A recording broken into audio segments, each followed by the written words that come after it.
ইয়াৰ পৰা আৰম্ভ হ'ল গুৰু শিষ্যৰ যি মহামকৰণ পৰম্পৰা। অৰ্থাৎ নাৰদে ব্যাসৰ ওচৰলৈ গুৰু হিচাপে আহিছিলে পৰম গুৰুৰ আদেশত, আৰু ব্যাসক ক'লে যে এতিয়া মই তোমাক কি কৰিব লাগে তাৰ উপদেশ দিম, এই কথা মোৰ উপদেশ মতে তুমি কৰা, দেখিবা তোমাৰ চিত্ত শান্ত হৈ পৰিব আৰু জগতত উপকাৰ হ'ব, লোকৰ উপকাৰ হ'ব, কল্যাণ হ'ব। হীৰাম মোৰ উপদেশে কৰা ভাগৱত শাস্ত্ৰ, প্ৰচাৰক গোবিন্দৰ নাম গুণ মাত্ৰ, হে হৰি নাম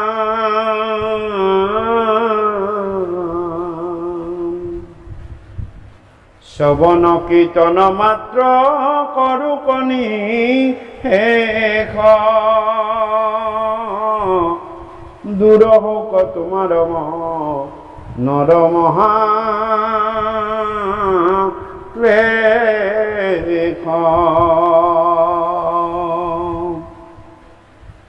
যদ্যপি ভকতি নব বিধ মাধৱৰ, শ্ৰৱণ কীৰ্তন তাতো মহাশ্ৰেষ্ঠ কৰ, ৰাম দৰ্শন বন্দন ধ্যান সমস্ততে কৰি, যশ কীৰ্তনত আতি তুষ্ট হুন্ত হৰি, ভকতে যতেক গাৱৈ গুণ নাম ছয়, তাৰ মালা গাঁঠি আপিন ধন্ত কৃপা ময়, হেন জানি ব্যাস তুমি ঋষি সৰ্বজান, হে ৰাম কৰে নিৰ্মিয়ুক শাস্ত্ৰ কৃষ্ণ চৰিত্ৰ প্ৰধান।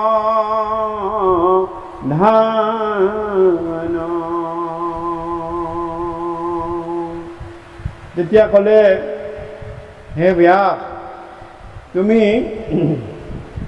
মোৰ উপদেশ মতে তুমি ভাগৱত শাস্ত্ৰ প্ৰণয়ন কৰা, য'ত গোবিন্দৰ নাম গুণ লীলা যশ প্ৰসাৰ হ'ব, আৰু ইয়াক শ্ৰৱণ কীৰ্তন কৰাৰ লগে লগে জীৱৰ মহাক্লেশ, মহাদুখ, মহাশোক বিনাশ হ'ব। ইয়াত কৈছে যে যদ্যপি ভকতি নৱবিধ মাধৱৰ, শ্ৰৱণ কীৰ্তন তাতো মহাশ্ৰেষ্ঠতৰ, যে কলি যুগত শ্ৰৱণ কীৰ্তনে শ্ৰেষ্ঠ হ'ব, যদ্যপি মাধৱৰ ভক্তি নবিধ, নৱধা ভক্তিৰে ভগৱন্তক ভজিব পাৰি, ভগৱন্তক সেৱা কৰিব পাৰি। এয়া হৈছে নৱধা ভক্তি। নৱধা ভক্তি অৰ্থাৎ ই আচৰণ পক্ষ, আৰু এই আচৰণ পক্ষ নবিধ, যে শ্ৰৱণ কীৰ্তন অৰ্চন বন্দন দাস্য সকৃত্য বন্দন বিস্তৃত কৰিব দেহৰ্পণ আত্মসমৰ্পণলৈ, এই নবিধ ভক্তিৰে ভগৱন্তক ভজনা কৰিব পাৰি। ই আচৰণ পক্ষ, আৰু ইয়াৰ কাৰণে আমাক শৰীৰটো লাগে। গতিকে শৰীৰটোৰ শুদ্ধিকৰণ হৈছে ভজন, আৰু মনটোৰ শুদ্ধিকৰণটো হৈছে শৰণ।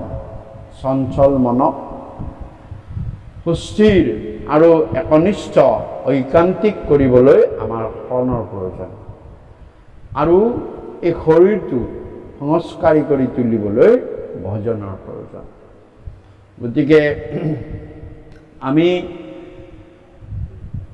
যে কৈছে যে এই 9বিধ ভক্তি আছে আৰু ভক্তিৰে ভগৱন্তক ভজিব পাৰি।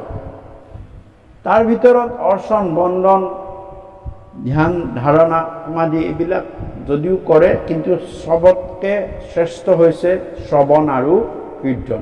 আৰু ভগৱন্ত পুৰুষে সদায় নিজৰ গুণ, লীলা, মহিমা, যশ, কীৰ্তন যেতিয়া শুনিব তেওঁ বহুত আনন্দ পায়।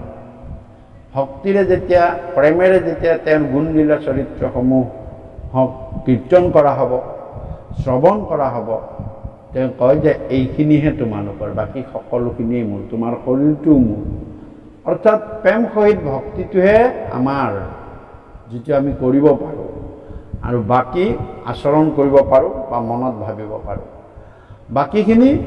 বাকীখিনি চবেই ভগৱন্তৰ। এই শৰীৰটোও ভগৱন্তৰ, সকলোখিনি ভগৱন্তৰ, আৰু আত্মাও ভগৱন্তৰ অংশহে।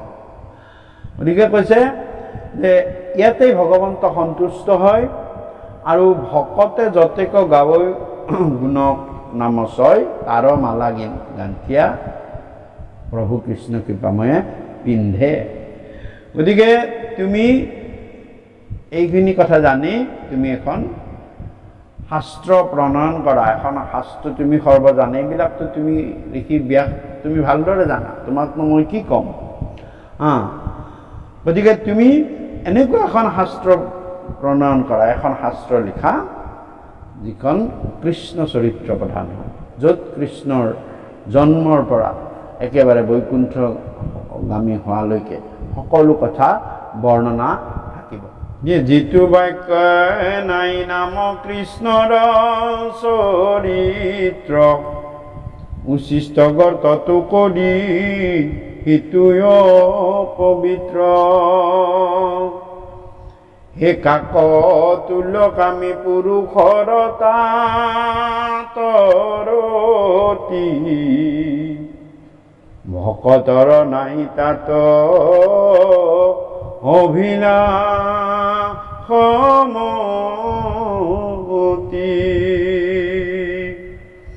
যিটো বাক্যে আছে গুণ নাম মাধৱৰ,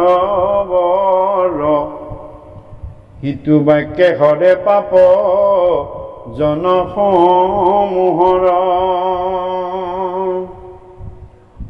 পৰাম ভকতি বিহীন জ্ঞান কৰ্ম ব্যৰ্থ, কহিনু স্বৰূপে বেদান্তৰত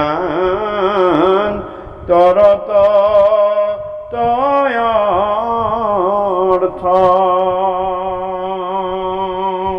কৈছে যে যিখন শাস্ত্ৰ কৰিবা সেয়া কৃষ্ণৰ চৰিত্ৰ প্ৰধান হ'ব লাগিব। তাত কৃষ্ণৰ গুণ, যশ, লীলা, কৰ্ম সমস্তখিনি বৰ্ণনা থাকিব লাগিব।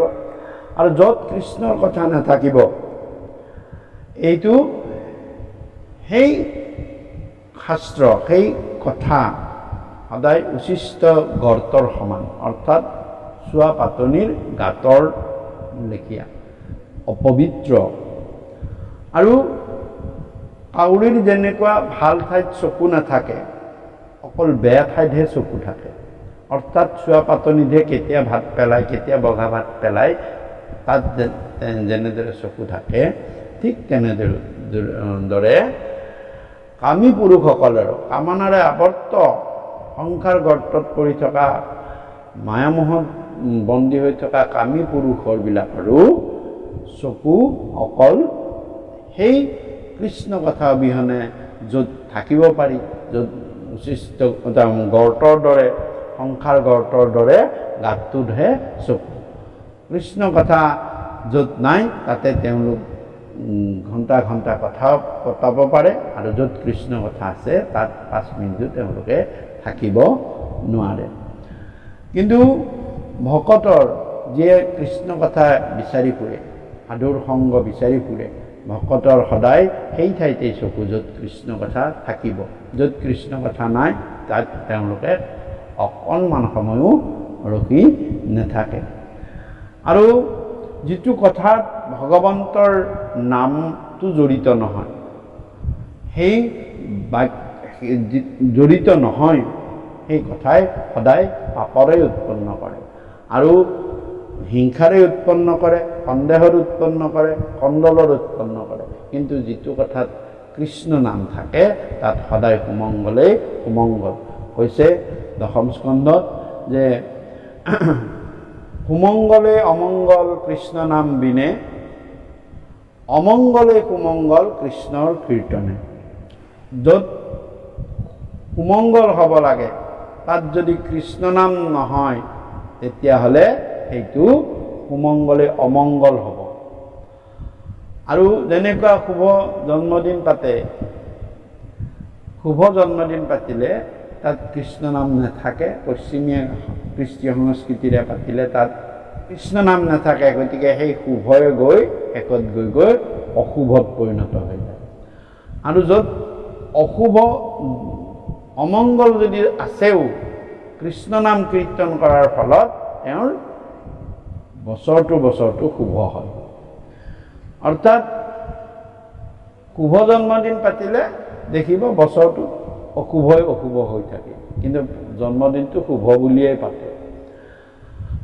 আন হিচাপে শুভ জন্মদিন পাতিছে, কৃষ্ণ নাম লৈ পাতিছে, বছৰটোত যদি কিবা অশুভও আছে তেতিয়া সেইখিনি ভগৱন্ত ঈশ্বৰ পুৰুষে দূৰ কৰি তেওঁ শুভ কৰাই তোলে।